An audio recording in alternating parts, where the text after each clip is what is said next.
Okay. My name is Leonardo Ayala. I was born February 14, 1935. 1 year older than he. Yes, what else? When did you volunteer? I volunteer in, I think that was in January 1953, and they called me in March 1953. That was right before the armistice was Huh? signed. That was before the armistice was signed in Korea. Yeah, what, you were still in the war. Yeah, that was still in the war. Wait, why? Okay, so knowing that the war was still taking place, why would you volunteer? That's economics wise because no work. I live in the island of Vieques. Vieques is a small island, and it was a very very poor island, and they don't have no work to do. You go to school, you graduate from school, and you can go to college because you don't have the money to go to college. You have you find no works. They gonna walk around, so you have to volunteer. You have to go someplace. Either go to the state or either go to the army. But that's still different. There was no choice. But you're still risking your life. Well, yeah, but we had to survive. We're looking for survival. That's the problem. Well, God must have blessed you so much because instead of sending you to war, He sent you to... They sent me to Germany. I know. And I spent my whole time in Germany. For how many years? Almost 2 years. It was about 20 months, something like that. Almost 2 years I spent in Germany. What was your service? Like, what did you do in Germany? I did infantry training. When they sent me to Germany, they changed my MOS to supply specialist. They assigned me to a supply company. Actually, that's a very interesting. I like this interview a lot because most people think, okay, it's war, so everybody goes to Korea. But no. There were people, serving in Germany because it was right after World War II. Not right after, but soon after. And there were people in other parts of the world, and they don't realize that it takes a united effort to defend, as part of the army. So, I haven't really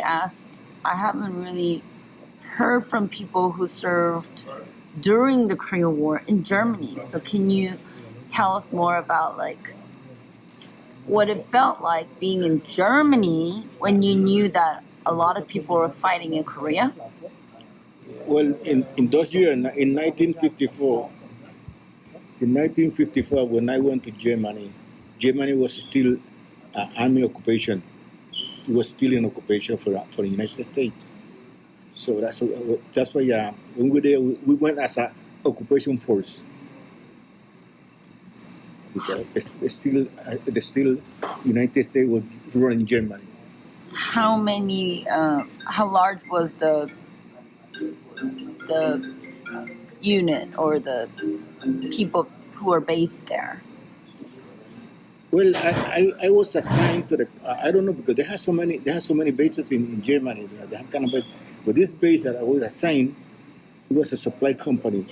All the part that all the vehicle, all the tank, all the things they needed, they are in Germany. They ship it from the United States to Germany. I was stationed in Kaiserslautern, Germany, and so in order if they need a part anywhere in Asia or in Europe, instead of sending the part to look for the part in the United States, they send the parts there already in Germany. It was closed. It was a big supply. I think that supply bigger than this town here. Big supply. And then they had all kind of parts in that supply. So they don't have to just send something to the United States if they need something for a tank or for a truck or for an airplane or something like that. They got it in there. That was big. Another question I always ask is, during the Korean War was when the military was first integrated, right? I mean, before it was segregated. And I asked many people, what their experience in the military was like, because even if the law said, okay, well, let's, like, the Borinqueneers, Puerto Ricans, they fought in a segregated unit. Yeah. There was an all-black army, as well. So were you part of an integrated unit in Germany? Yeah. Did you face racism? No. No. Really? Really. When I was stationed in Germany, I didn't feel no racism toward me. Really? That's. I know in the United States there was some kind of racism, but no. I talk about myself. I never was feel that. So other people in your unit, even if they were like white Americans, they didn't treat you badly? No. Mm-mm. Wow. Not in Germany. That is actually a very encouraging thing to hear. Yeah. Even when my time come to if I want to re-enlist, and I told them that I don't want to re-enlist. Even my company commander insists, you want me to, if he asked me to re-enlist again. I said, no, I don't really feel very, so let me go. But I ain't not in Germany. So you left the service after 2 years? Yeah. And you came back to St. Croix? No, I was living in Puerto Rico at that time. Because I was drafted in Puerto Rico. You were drafted in Puerto Rico? Yeah. What does that mean? Well, they called me to the army. I was living in Puerto Rico. Okay? They called me to the army. I was living in Puerto Rico. So you served in the army in Puerto Rico? No. I took my training in Puerto Rico. They had a training in Puerto Rico. And then when you take the training, then they ship you to the different places in the world. So when I finished my training, they shipped me to Germany. They shipped somebody to Korea. But after you could have come back home. No, but my home wasn't here. My home was Puerto Rico. Oh. Yeah, my home was Puerto Rico. When did you come to St. I born in Puerto Rico. I was raised in Puerto Rico. Oh, but you weren't part of the 65th Infantry? No. I was. But you know about the Borinqueneers? Yeah, I know about the Borinqueneers. Yes, the Borinqueneers. Yes. No, but I was not part of the Borinqueneers. So when did you come to St. Croix? I came to St. Croix. Let me tell you, my father moved here in 1952, and I came here in the same year, 1952. Then after that, 1953, I went to the army. When I came up from the army, I went back to school because when I went to the army, I was in 10th grade. It was not high school. I had only 10th grade. So when I come up from the army, I went to finish my high school.